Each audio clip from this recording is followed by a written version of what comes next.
Folks, welcome back. All right, make sure your camera's working. New tripod. Rudy's no haircut. All right, I want to have a follow-up conversation now that we have an official news article. My name is Timmy. You're watching Alpha Invest. Folks! There you go. Ooh, that's a good echo. Folks! Folks! Now that we have an official news article regarding the troll and toad situation. The memes on the internet used to call it troll and toad, fairy and frog, because it was just a funny thing back in the 90s. But Troll and Toad Corporation did like an interview with, I think it was IVC2, which is like the gaming collectible world kind of news press release thing. So I want to have a little, my response to that. I was talking to you all about in the last 12 to 18 months with the poor management of Hasbro and Wizards and the ability to not react quickly, not adjust print runs. And I know what some of you are all thinking. Rudy, they literally crashed the print run of Doctor Who. You can't tell me they're not paying attention. I know what some of you are going to say. And I know the rest of you all are saying, hey, you see that truck in the distance from the Amazon dump? It's coming. I know we're going to have comments like that.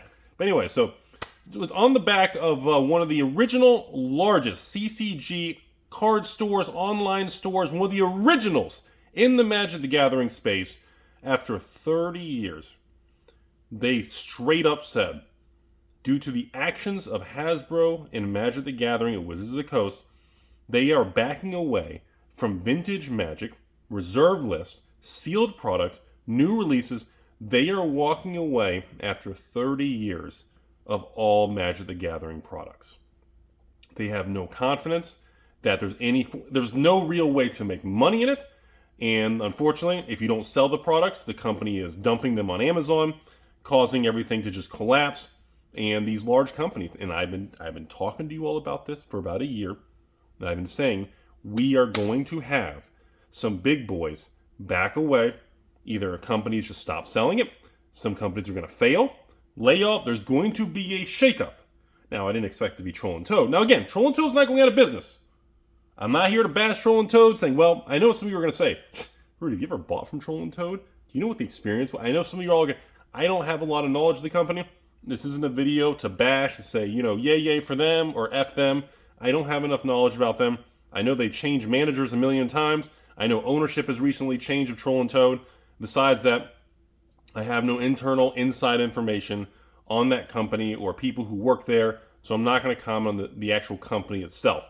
We're here to discuss the actual public press statements release on IVC2's website.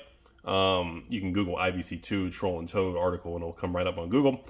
And, the things that stood out to me was, number one, the owners and the higher-ups of this company stated very clearly after Magic 30, they are no longer comfortable dealing in expensive Magic cards based on reserve lists, credibility, consumer confidence, anything. They specifically cited Magic 30 rocked the foundation of 30 years that this company has built for Magic the Gathering. And I can't really dispute that. So, the more, what is that video? It was a chart. The more you fuck around, the more you find out. And, if you screw around too much, everything, this video, the F around chart. And, we can't really fault them. Number two, they specifically stated that Magic the Gathering, new product, even buying wholesale, even having brick and mortars, even having 45 Rudy warehouses and 69 basements, straight up, Magic the Gathering is no longer profitable. And unlike the past, if you didn't sell that's Evolving Skies, that's a terrible example. If you didn't sell your Dominaria Remastered at release, well, you lose everything because then the company fire sells everything on Amazon and collapses the market, taints the image, and nobody wants it. So, once again, I've been discussing with you all, we have this small group of people online that want their game pieces to be super cheap. They want every card that goes from value reprinted, and they want 1 million versions of every card. Is anybody asking for that? Somebody's asking for that. And as we've been discussing on this channel, I know we're not sponsored, we're not approved. Wizards can never say the word Alpha Investments. They can never reach out. We are We are kind of opposites of a magnet that must keep our distance because we can't acknowledge each other, that whole thing.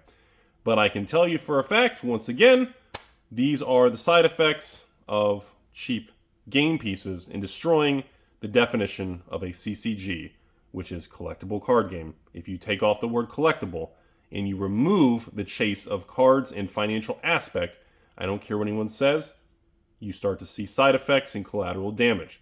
It's the same thing when we had in the real world. Wall Street had interest rates artificially low for many, many years, a lot longer than I thought they should have ever done. Inflation and handing out money has side effects.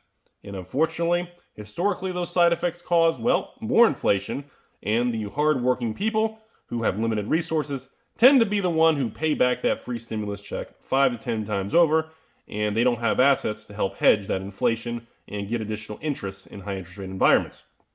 So, once again, side effects of game pieces, Amazon dumps, and Magic 30 has led a very large, one of the original Magic the Gathering companies, stores, online dealers in 30 years to wash their hands.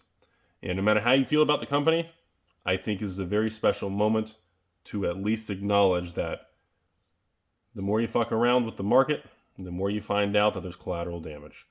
And unfortunately, I don't think Wizards gives two shits. And without a change of ownership and management at the top, and my lifelong goal to be Hasbro's CEO and take over the company, like I said, I estimate it'll take me 147 years to generate $5 billion, including compound interest, to be able to do a hostile takeover of Hasbro. So unfortunately, my head will probably be in a jar on Futurama before that actually happens. So I think it's a sad moment. No matter how you feel about the Troll and Toad company, it's a side effect of bad corporate policy, and I do believe this is the first of many that will follow. We've talked about already that a lot of other companies, including the Card Castle Snowballs, the Channel Fireballs, the Card Kingdoms, the Star City, we've already discussed a lot of these big companies have been pulling down buy lists, not buying certain cards, maybe backing away from reserve lists, backing away from new cards because you can't do anything with them. And again, folks, I know some people out there love to go, yes, investors are losing everything. Good. I feel empowered. You know, the game piece army, right? Oh my God, that should be my t-shirt. Alpha Investments 2023. The game piece army. Anyways, it's sad. It really is. I